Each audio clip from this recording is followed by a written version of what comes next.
Welcome everyone to our episode 120.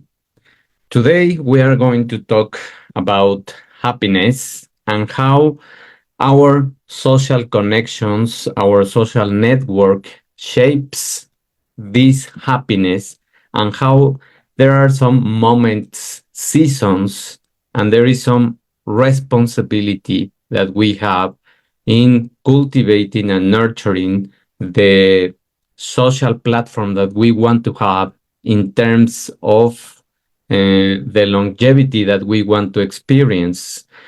As I was able to witness in an idea festival that I went here in Mexico, in Puebla, which is very famous here.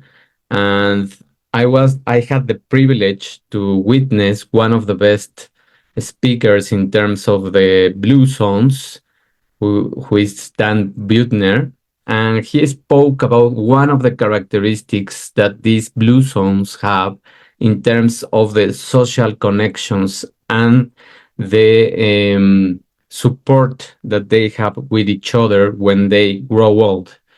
So, nurturing these connections is essential to sustain our happiness and to really transform the concept of a moment in happiness and expand it into long term happiness in the moment that we create this social network of support. So, to discuss about this topic, I used two articles. That is, the first one is Happiness and Social Behavior, and it's from the Journal of Psychological Science.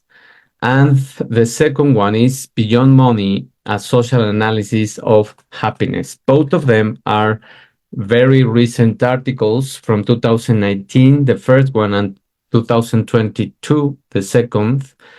And they are really giving us information about what is really happiness and how can we stop chasing our own tails in terms of this story about what society sells us about happiness. So the title of this episode is The Power of Connections and how our and or your social network shapes your happiness. And what are the main highlights that I can give you from all of this science research?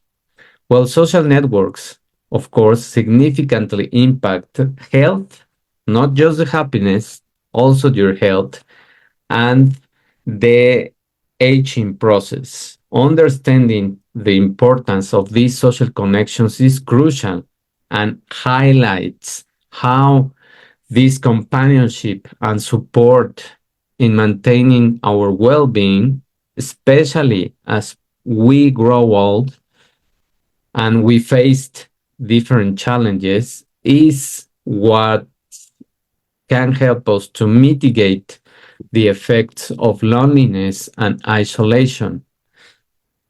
What is next? When we change in our social networks and we start losing some of the connections that we have, that can affect our health depending on how close this connection was, of course. But adapting by forming new connections or utilizing the technology to get in touch with people can mitigate these effects. And that's how we can really occupy technology in a good way, in a way to grow, in a way to nurture these relationships that can be from other countries or from other places, and recognizing the impact that these social networks are going to change emphasizes that we are flexible and that we become resilient and that we understand that it's about the seasons in our lives also, that some of these relationships are going to change, are going to evolve, and some of them will be lost. Some will return with time, and some won't. And there is a lesson and there is a message in many of them, and the importance of actively seeking the meaning and understanding that we have to move on and look for new connections is how we can use technology for, and we can use also our own physicality to start engaging in new connections. Factors that contribute to happiness that are between the socio-demographic characteristics are health, of course, security, financial satisfaction, but this just means that you are in a level that you can satisfy your needs and a little bit more in terms of the material wealth that you want. It is not what um, movies and platforms tells you about being a millionaire or a billionaire. It is just having enough for your needs, enough for your health, of course, and a little bit more that can give you this access to certain experiences. Another one is social behaviors. So, identifying and knowing that there are various factors that contribute to happiness underscores the multifaceted nature of the well-being, which is the integral part, which is what is being spoken here in this channel about the pillars of health, emphasizing the need of a holistic approach to promote this happiness and not just basing the happiness on wealth, on material wealth. And that will help you individually and in the environment that you are creating. Your relationships play a crucial role in contributing to the happiness that you are offering in your social context also. And in terms of the companionship, in terms of reducing your loneliness, in terms of enhancing your well-being and your health, physical health, emphasizing that these relationships um, impact all of these areas is what will motivate you to look for meaningful connections, to foster these connections, to be reciprocal in nurturing these kind of connections. Spending time with loved ones, especially romantic partners, family, and friends, near friends, is linked to increased happiness. And here I'm going to make another reflection about a small documentary that I watched when I went to this festival, and that Robert Waldinger, the most renowned research of the longest happiness study, display in his conference. There was this study that they performed. It was from Spain, and it was just an interview between family and friends from different regions of Spain, from different, of course, backgrounds and um, social classes, etc. And they interview them in terms of the time that they spend with one of the most important people in their network, which meant their parents, many times, their children when they were older, and uh, their partner and their close friends. Those were the different types of relationships that they were interviewed with. And in the results, they were impacting results because when they measure the time that they spend with all of these kinds of relationships, they, in the best case scenario, they just build up and they just overall have 1 week of time with these kind of people, even with their children's, even with their partner, they just spend weeks. I think the best one was a month or something like that. But there was really, really little time in their whole lives. That was the average. That was the calculation that they were going to spend if they keep in the same loop of using the sometimes an excuse, sometimes is reality that they were busy or that they didn't have time, which is something that many, many people use nowadays, that they are really busy and they don't have time. So if you continue in that path, usually you will have at least 2 months with the most meaningful person in your life. Is that the kind of contact and happiness in terms of your social relationships that you want, or you want to change that? Because now we have the research that the most important asset in your life are your relationships. Spending time with all of them, interacting with your close relationships, particularly with romantic partners, has more substantial impact on average happiness compared to momentary happiness. What does this mean? This means that in the long term, having time for your partner means being happier and living longer and living healthier. Recognizing that there is a difference between the social interactions that you have and the importance of investing in these close relationships that provide support and fulfillment is what will allow you to have a more um, aware mindset of how you need to start handling your relationships.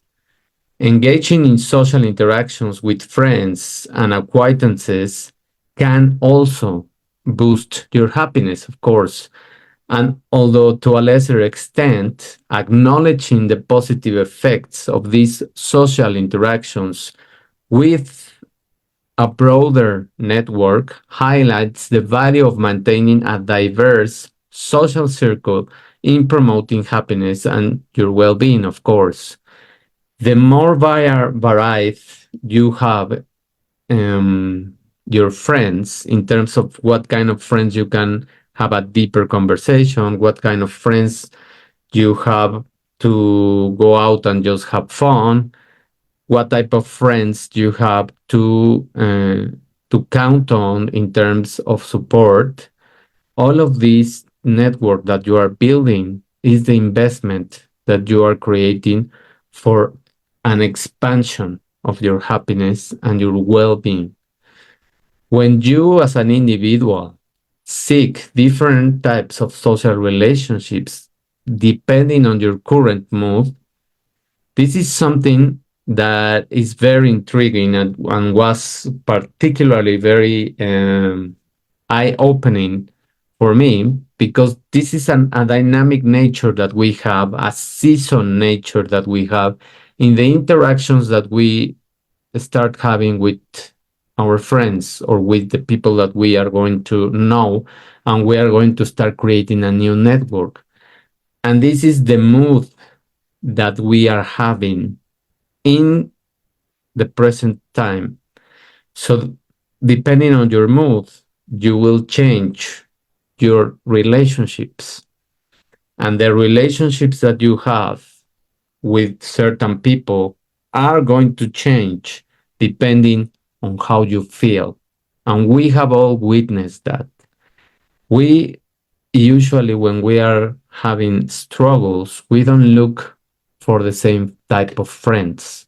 We look for a specific type of friend that can give us the right space to feel safe, to feel comfortable, to have a deep conversation, a more meaningful conversation where we can be ourselves and we can go deeper.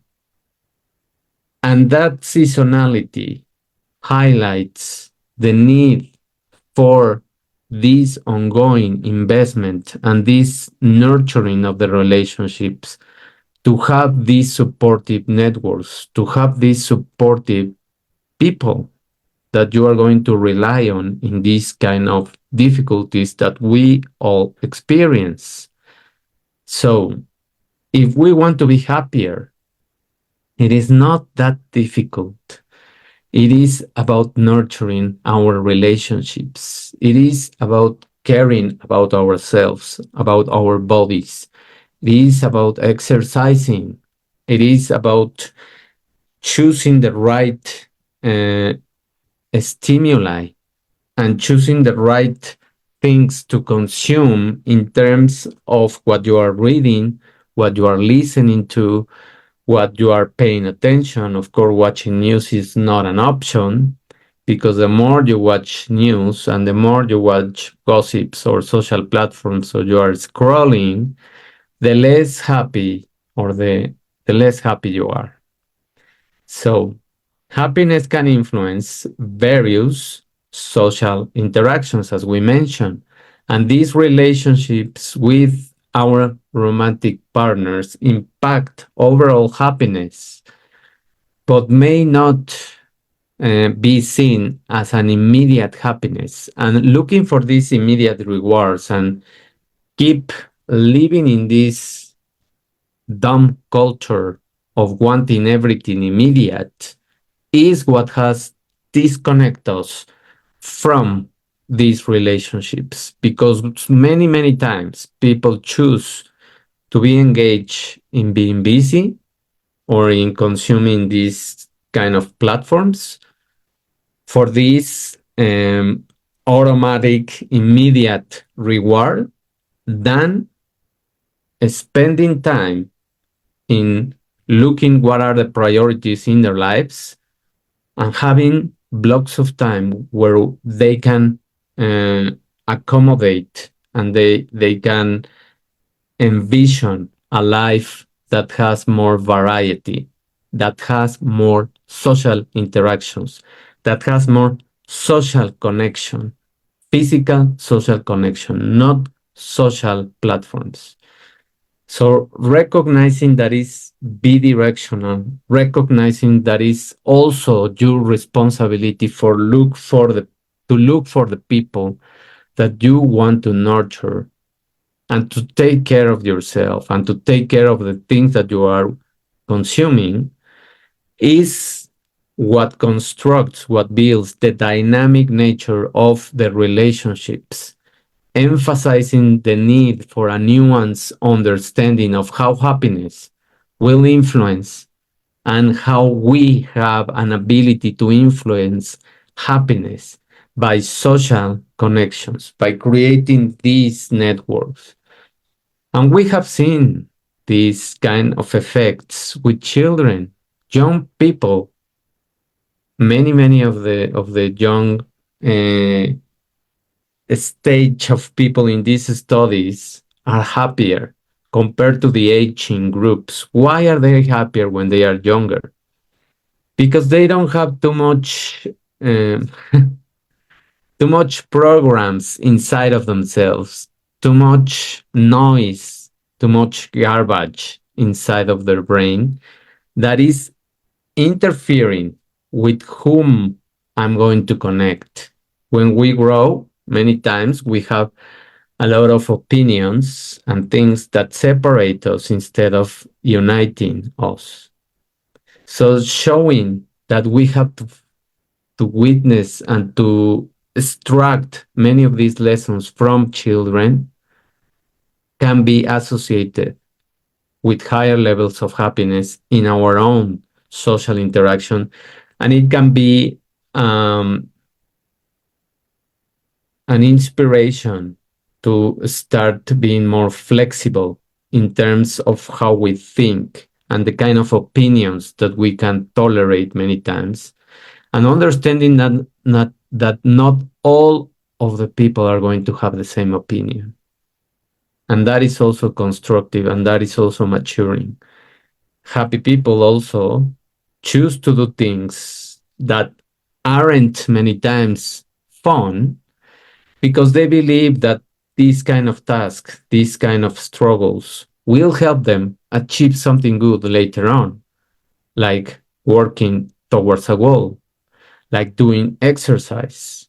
Many happy people do exercise. And why do they do exercise if it is for many others not a happy activity? Well, because in the long term, health is one of the main components also of happiness. The healthier you are, the happier you can be because you don't have to be worried about taking pills or going to the hospital if you have a chronic disease. So, having a purpose in your life, having a goal, having productivity, not pseudo productivity, not being busy, is what also requires discipline, requires priorities, requires blocks of time where you can get also blocks of time for your connections. That means being more intelligent and constructing a happier future. So I hope that this reflection and these tips from research helps you to open your eyes, to be more flexible, to look for your friends more physically, and to have more time to enjoy activities, simple activities, just like children, and find joy in them. Thank you very much for paying attention. I hope, of course, that you can have thoughts, opinions, suggestions for our next episodes. And it's very likely that our next episode is going to change because a new season is coming. And with new seasons, there is always change. So thank you. Thank you for your support. Of course, you are invited to connect with me in any of the platforms and subscribe to my channel and support me in any way possible. Thank you very much. Have a wonderful day, and we will listen to each other next week. Bye.